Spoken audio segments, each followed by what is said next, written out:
bukankah itu satu kontradiksi kerana dengan ledakan maklumat kini, mengapa generasi muda itu tidak dapat mencari ilmu-ilmu sedemikian dan maka mereka menjadi ignorant kepada fakta-fakta sejarah. Sedangkan mereka lah sepatutnya generasi yang penuh dengan ilmu dan sebagainya kerana di mana saja akan mendapat informasi, internet dan sebagainya. Kalau perlukan sejarah, mengapa tidak mereka mengetahui? Sedangkan kalau kita perhatikan generasi terdahulu, ayah saya koleksi-koleksi lagu-lagunya adalah lagu-lagu keroncong dan meminati segala bentuk Indonesia, kesusastraan Sultan Takdir Ali Shah Bana dan sebagainya.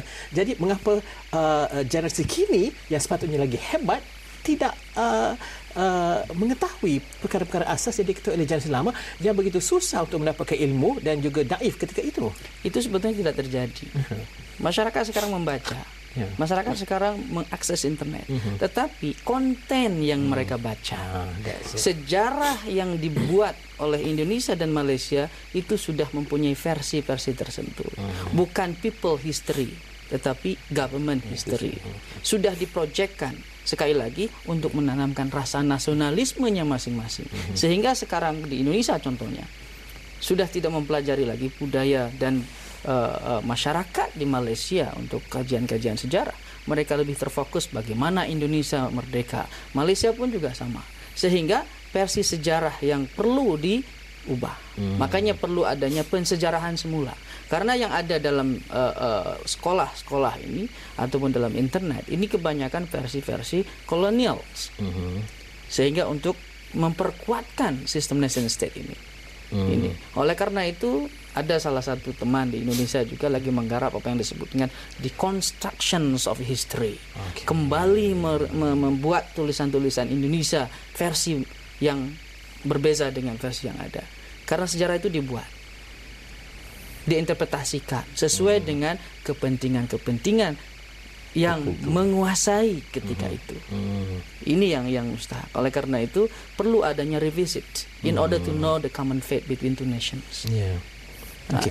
Ini yang mustahak. Ini saya perlu berdiri rehat dulu ke ini. Okey, saya rehat dulu. Bila kembali nanti saya rasa apa yang dikatakan itu cukup menarik, bagaimana people story tadi.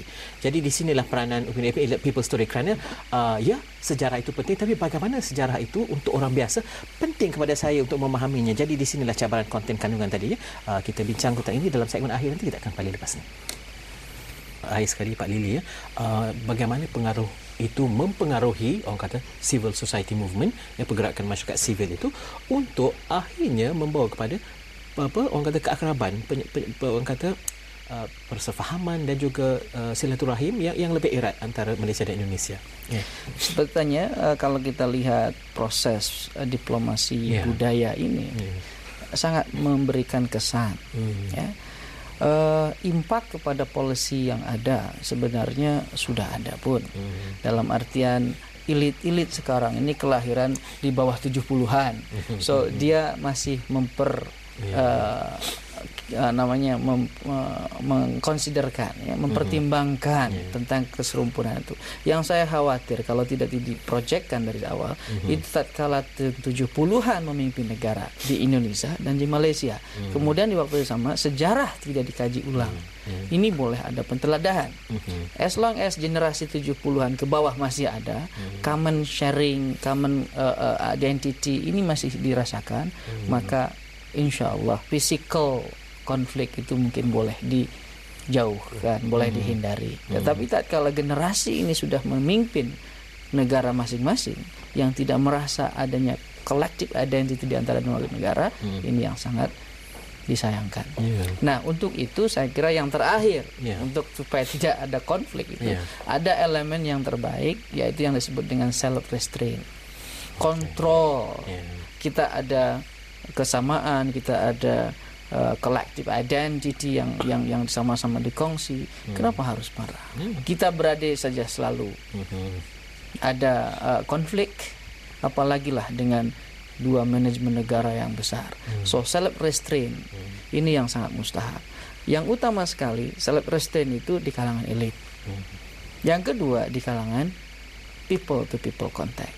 Nah, dengan saling mengenal satu sama yang lain karena sudah akrab, dekat sekali, dia tidak akan se-emosional yang tidak pernah kenal. Oleh karena itu saya pikir adalah melalui diplomasi budaya ini berbentuk animasi Upin Ipin ataupun apa saja, seperti juga mungkin nyanyian-nyanyian artis-artis Siti Nurhaliza ataupun dari sana Rosa gitu. Inilah adalah berbentuk diplomasi. Seperti ada rekan bahwa kita serang Malaysia, selamatkan Siti dulu ya. Ini adalah merupakan diplomasi budaya yang terjadi. Ya, oleh karena itu saya pikir kita kembali mengkaji satu sama yang lain, mengetahui satu sama yang lain, balance knowledge, common knowledge in order to be collective identity dirasakan. Tatkala itu terjadi, self restraint semakin kuat dan apapun konflik yang terjadi boleh dihindari. Itu dengan saling memahami satu sama yang lain. Baik. Terima kasih Pak Lili kerana berikan pandangan yang cukup bernas. Tahniah Tuan Haji. Ya, nanti lagu sedap boleh kita berbincang lagi. Okey. Terima kasih banyak dan kepada anda yang menonton. Kalau mau memberikan malu balas dan mau terus berbincang tentang isu ini, terus saja ke Facebook SOANI, kita akan berjumpa di sana. Sekian, terima kasih. Kita jumpa lagi malam esok. Assalamualaikum. Selamat malam. Tahniah.